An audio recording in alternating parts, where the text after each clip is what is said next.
نحمدہ و نصلی علی رسولہ الکریم اما بعد۔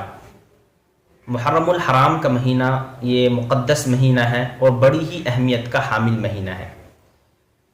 جب محرم الحرام کا مہینہ شروع ہوتا ہے تو مسلمانوں کی یہاں طرح طرح کی رسمیں اور رواج اور طرح طرح کی بدعات و منکرات شروع ہو جاتی ہیں۔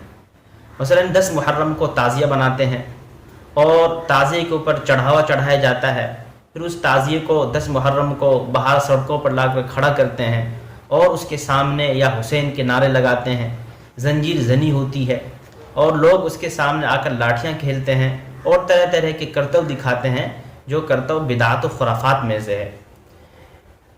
اور اسی طریقے سے تعزیے کے سامنے آ کر لوگ آگ زنی کرتے ہیں۔ یاد رکھیں یہ سب چیزیں شریعت اسلامیہ کے روح کے خلاف ہے، شریعت اسلامیہ کے مزاج کے خلاف ہے۔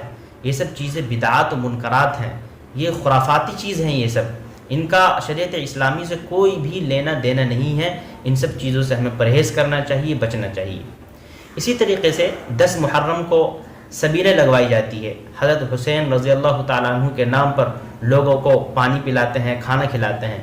یاد رکھیں کہ حضرت حسین رضی اللہ تعالیٰ عنہ کا مقام بہت بڑا مقام ہے، ان کی فضیلت بہت ہے، لیکن حضرت حسین رضی اللہ تعالیٰ عنہ کے نام پر سبیلیں لگوانا، پانی پلانا، لوگوں کو کھانا کھلانا، یہ سب ناجائز امور میں سے ہے۔ ایسا کرنا بالکل بھی ٹھیک نہیں ہے۔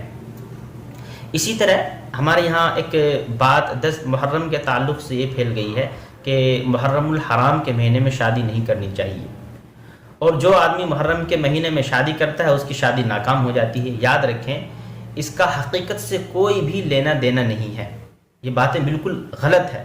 میں کہتا ہوں کہ محرم کے مہینے میں ہی شادی کرنی چاہیے تاکہ ایک غلط بات جو لوگوں کے ذہن میں بیٹھ گئی ہے اور غلط بات جو لوگوں میں پھیلی ہوئی ہے، اس کا رواج ختم ہو، یہ رسم ختم ہو۔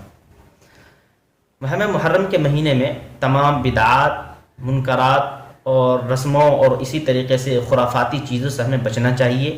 قرآن حدیث سے جو ہمیں بتایا گیا ہے اس پر عمل کرنا چاہیے۔ ہمیں اس مہینے میں خاص طور پر 10 محرم کو روزہ رکھنا چاہیے اور عبادت کا اہتمام کرنا چاہیے، صوم و صلات کا ہمیں پابند رہنا چاہیے۔ اللہ تعالیٰ سے امید ہے کہ اللہ تعالیٰ ہماری عبادت کو قبول کرے گا اور ہمیں اجر و ثواب دے گا۔ آپ تمام حضرات سے گزارش ہے کہ آپ ہر طرح کے رسم، ہر طرح کی بدعات و منکرات سے بچیں اور دوسروں کو بھی بچائیں اور دوسروں کو بھی صحیح بات بتائیں، صحیح راہ دکھلائیں اور تمام حضرات تک میری اس ویڈیو کو پہنچائیں۔ اللہ تعالیٰ ہم سبھی کو ان سب باتوں پر عمل کرنے کی توفیق عطا فرمائے اور بدعات و منکرات اور خرافات سے ہمیں بچنے کی توفیق عطا فرمائے۔